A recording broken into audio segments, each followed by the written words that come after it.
আসসালামু আলাইকুম এভরিওয়ান, সবাইকে পবিত্র মাহে রমজানের শুভেচ্ছা। রমজানকে ঘিরে আমাদের থাকে নানা ধরনের প্রস্তুতি। আমরা সাধারণত ভাজা পোড়া আইটেমগুলোর মধ্যে আলুর চপ, বেগুনি এবং সেই সাথে ডিমের চপও রেখে থাকি। তো আজকে আমি খুব পারফেক্টভাবে, একদম সহজভাবে, কম সময়ে কিভাবে ডিমের চপ বানানো যায় সেই রেসিপিটি তোমাদের সাথে শেয়ার করতে যাচ্ছি। তো চলো কথা না বাড়িয়ে রেসিপিটি শেয়ার করা যাক। প্রথমেই আমি আলু সিদ্ধ করে নিয়েছিলাম। এখানে আমি আলুর চপের জন্য আলু রেখেছিলাম, তাই আলু বেশি দেখা যাচ্ছে। তোমরা পরিমাণ মতো বুঝে যে কয়টা বানাবে সে অনুসারে আলু সিদ্ধ করে নেবে। যাই হোক, তো আলুগুলোকে ভালো মতো ম্যাশ করে মাখিয়ে নিচ্ছিলাম। আলু ম্যাশ করার এ পর্যায়ে আলুর কনসিস্টেন্সি ঠিক এরকম হবে। তো এরপর আমি আস্তে আস্তে মশলাগুলো দিয়ে দিব। প্রথমেই দিয়ে দিয়েছিলাম পেঁয়াজ বেরেস্তা, এ পর্যায়ে দিয়ে দিয়েছিলাম মরিচ কুচি আর ধনেপাতা কুচি। গুঁড়ো মশলার মধ্যে দিয়ে দিয়েছিলাম গরম মশলা গুঁড়ো আর জিরা গুঁড়ো।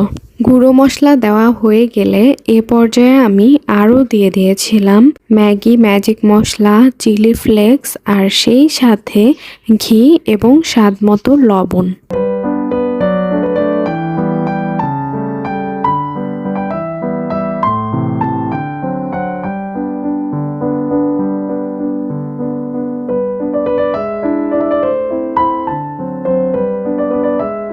মশলাগুলো সব একসাথে দিয়ে এখন আমি ভালো মতো ম্যারিনেট করে নিব। মশলাগুলো যেন সব আলুর ভেতরে ঢুকে যায় সেদিকে আমাদেরকে অবশ্যই খেয়াল রাখতে হবে।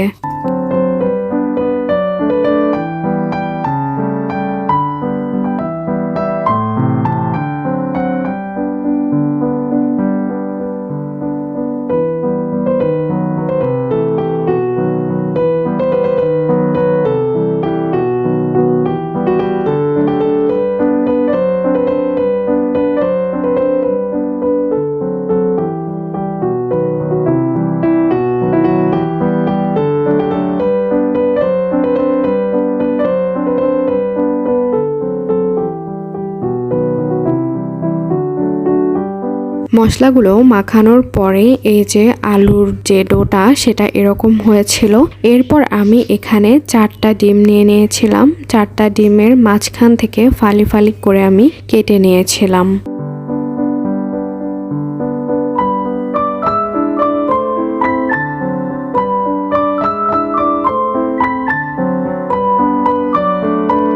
এ পর্যায়ে আমি ম্যারিনেট করা আলুগুলোকে ডিমের আকৃতি করে নিচ্ছিলাম। তাতে ফালি ফালি করে কেটে রাখা ডিমগুলো ভরে একদম গোল করে নিচ্ছিলাম। এদিকে আমাদেরকে অবশ্যই খেয়াল রাখতে হবে যেন ডিমের আকৃতি হয়, না হলে কিন্তু ডিমের চপটা একদমই ডিমের চপের মতো লাগবে না।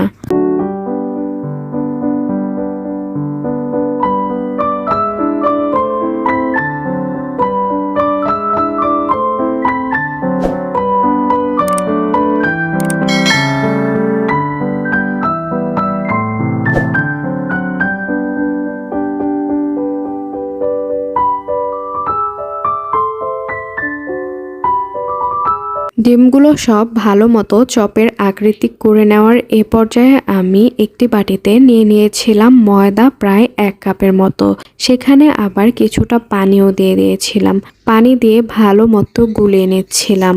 এই ময়দার মিশ্রণটিতে আমি অল্প একটু লবণও অ্যাড করে নিব।